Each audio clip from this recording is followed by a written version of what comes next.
Welcome once again. Please, if this is your first time tuning into the channel, click on the subscribe button and set the notification to all. Even though F1 has come a long way in regards to safety, one still cannot ignore the danger these drivers put themselves into once they get into an F1 car. The last driver to suffer a horrific crash was Haas's Romain Grosjean, who survived the tragedy by the skin of his teeth. F1 fans remembered the tragic passing away of Ferrari-bound F1 driver Jules Bianchi on Saturday, who lost his life on this day in 2015. Here is a look at what happened to Jules Bianchi at the 2015 Japanese Grand Prix. 9 months after a horrific accident at the 2015 Japanese Grand Prix, Marussia F1 driver Jules Bianchi passed away in a French hospital at the age of just 25.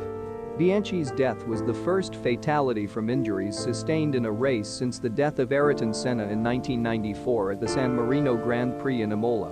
The 21 years gap from Senna's death to Bianchi's death was a safety record in F1 with no fatalities, thereby highlighting the danger involved in the sport. During a yellow flag period, Bianchi slid off the track at high speed and ran under a crane vehicle that was removing another car from the track after an accident.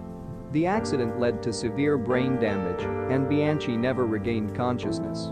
After the horrific accident, the International Automobile Federation, FIA, F1's governing body, set up a panel to analyze its cause and the safety measures that could be taken to prevent another tragedy. The investigation results into Jules Bianchi's death was concluded citing no fault of F1's procedures. Instead, Bianchi was blamed for not slowing down enough under the double-waved yellow flags. However, several fans and members of the media criticized the report, which was commissioned by the federation's president, Jean Todt.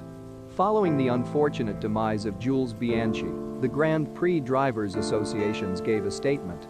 "It is at times like this that we are brutally reminded of how dangerous racing still remains. Despite considerable improvements, we, the Grand Prix drivers, owe it to the racing community, to the lost ones and to Jules, his family and friends, to never relent in improving safety," said the drivers.